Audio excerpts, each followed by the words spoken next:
Ladies and gentlemen, welcome back to the channel. Today I want to talk about one of the biggest problems that you can have with the BMW Z3. And so let's get straight into it, shall we? So one of the biggest problems with the BMW Z3... Oh, nice car, mate. Oh, thanks, mate. Appreciate it. Yeah, if you're a girl. It's not a girl's car, mate. It's a 6-cylinder and it has a hardtop.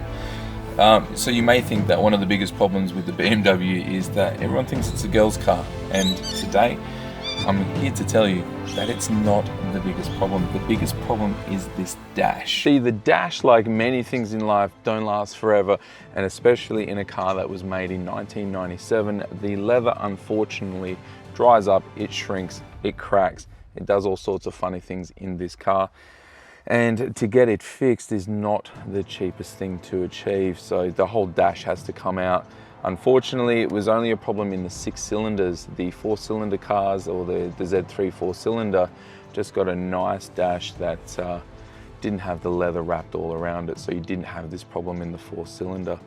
The fact that they've actually installed leather in a sports car on the dash is a little bit of a weird thing, I think. I'm not exactly sure why they went down this route, maybe to make it more of a prestigious and luxurious car. Well, obviously, yes, as we discussed, there are a few options in relation to getting the Z3 dash fixed. One is to actually take the entire dash out, which is a bit of work, obviously, and you may find that you're going to break a lot of things pulling this 30-odd year car apart. All the clips are going to be quite brittle, so you need to factor in the repairs of that. So you could pull it all out, go to an upholsterer and get it all lined up again. However, I've had a few quotes, and the quotes have been anywhere from about $1,500 to $2,500, which I've only had a few quotes, so I'm hoping I can get it done a little bit cheaper, but I'm more worried about actually pulling this thing apart and being able to get it back in one piece, because once I pull things apart, they never go back to how they once were.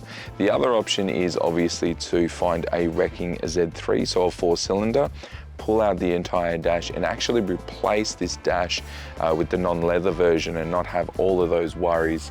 So you really do need to factor out what sort of finish you want. Obviously, if you are looking at the leather again, then your only real option is to pull the dash out and get it all relined. So the cost to do so, very expensive in my opinion. Obviously, it's a great car. It's an old car. It's a classic now, or what I consider a classic.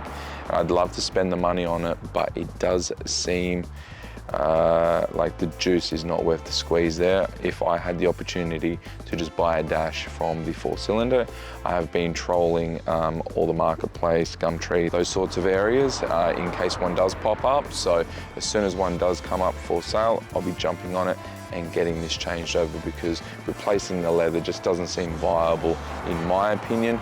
The other thing that you need to consider is that obviously the color of the leather, trying to get that color again is going to be impossible.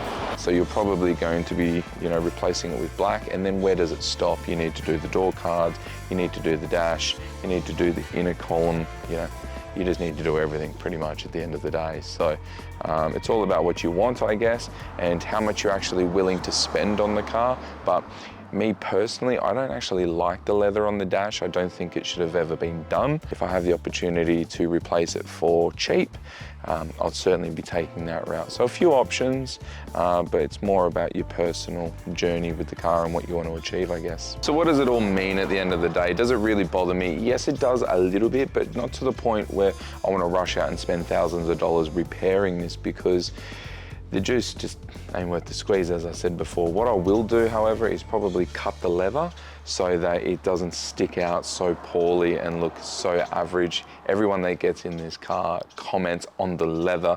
That's the first thing that they see, and it leaves a lasting impression. So it's certainly something I want to get fixed, but it's not on the high priority list at this point. So if you're buying that Z3 and it does have the leather dash, it may not seem like a big deal, but it is going to become a big deal when you decide to repair it, because it is an expensive thing.